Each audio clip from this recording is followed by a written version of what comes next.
ओम श्री परमात्मने नमः। শ্রীমদ্ ভগবদ গীতা যথার্থ গীতা। এই যথার্থ গীতাতে আমি আপনাদের এক একটা শ্লোকের তার বঙ্গানুবাদ এবং টিকা শব্দরূপ প্রতিটা আমি বিস্তারিত বলবো।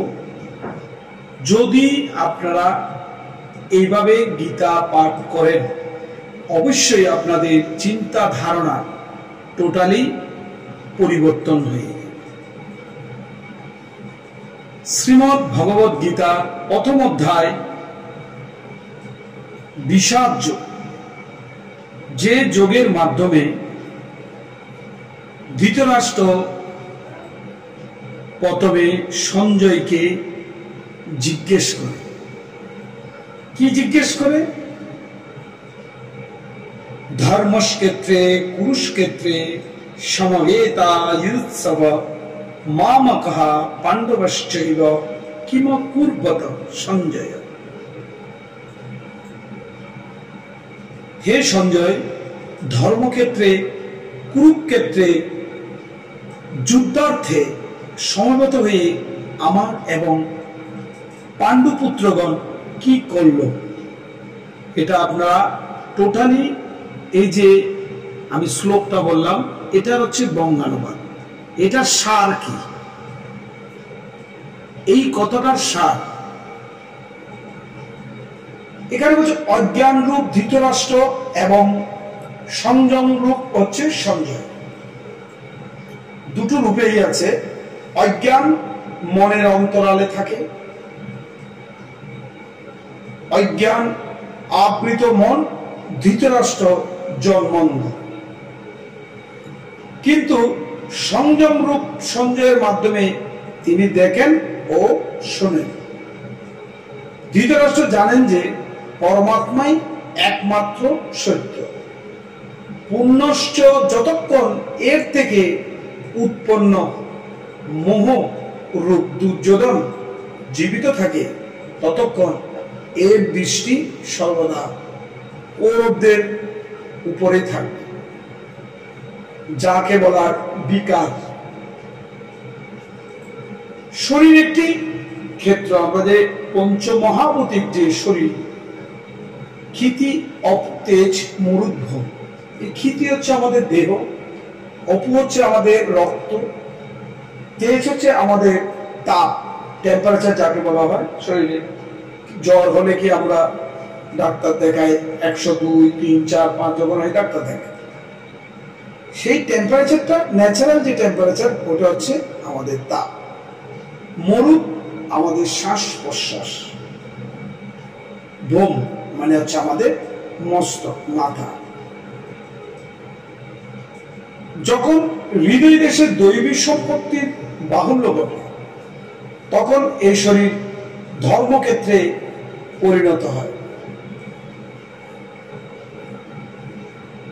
দেবতার যখন দৈবী সম্পত্তি ধর্মক্ষেত্র হয় তখন, আর যখন এতে আসরিক সম্পত্তির বাহুল্য ঘটে তখন এই শরীর কুরুক্ষেত্রে পরিণত হয়। তাহলে আমাদের দেহটা কুরুক্ষেত্র। এই দেহের মধ্যে কুরুক্ষেত্র। কুরু অর্থাৎ কর। এই শব্দ আদেশ আত্মা। ভগবান বলেছেন, শ্রীকৃষ্ণ বলেছেন, প্রকৃতিজাত 3টি গুণের বশীভূত হয়ে মানুষ কর্ম করে। 3টি গুণ। ক্ষণমাত্র কর্ম না করে থাকতে পারে না। গুণত্রয়ে তাকে দিয়ে করিয়ে নেয়। তার মানে আমরা কিছু করি না, আমাকে করায়। ঘুমন্ত অবস্থাতেও কর্ম বন্ধ হয় না, সেটিও সুস্থ দেহের আবশ্যক খোরাক মাত্র। এই 3 গুণ মানুষকে দেবতা থেকে শুরু করে কীট পতঙ্গ পর্যন্ত দেহের বন্ধনে আবদ্ধ করে রাখে। যতক্ষণ প্রকৃতি ও প্রকৃতিজাত গুণ জীবিত ততক্ষণ পুরু সক্রিয় থাকবে। অতএব জন্ম মৃত্যুময় এ ক্ষেত্র, বিকারযুক্ত এ ক্ষেত্রই কুরুক্ষেত্র, এবং পরম ধর্ম পরমাত্মাতে প্রবেশ প্রদান করতে পারে যে পুণ্যময় প্রবৃত্তি সমূহ। সেই পুণ্যময় প্রবৃত্তি সমূহের ক্ষেত্র হচ্ছে ধর্মক্ষেত্র। পুণ্যময় প্রবৃত্তি সমূহ ক্ষেত্র কোনটি? পাণ্ডবদেরকেই বোঝানো হয়েছে।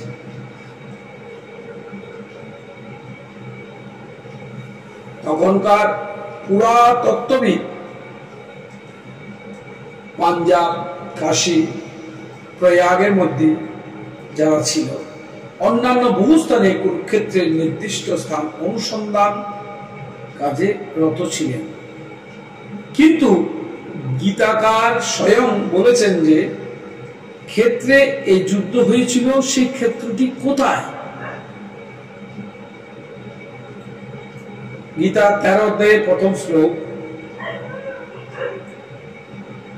ইদং শরীরং কৌন্তেয় ক্ষেত্রমিত্র বিধীয়তে। অর্জুন, এই দেহই ক্ষেত্র, এবং যিনি একে জানেন এবং আয়ত্তের অধীনে আনতে পারেন তিনি ক্ষেত্রজ্ঞ। এরপর তিনি ক্ষেত্রের বিস্তার সম্বন্ধে বললেন, যাতে 10টি ইন্দ্রিয় আছে: মন, বুদ্ধি, অহংকার,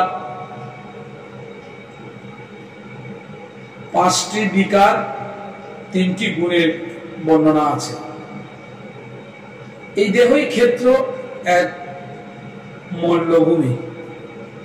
এর মাধ্যমে যুদ্ধ বিলাসী প্রভৃতি 2টি দৈবী সম্পদ, আসুরী সম্পদ। পাণ্ডব সন্তানগণ ও ধৃতরাষ্ট্রের সন্তানগণ স্বজাতীয়, বিজাতীয় প্রভৃতি সম্পদ।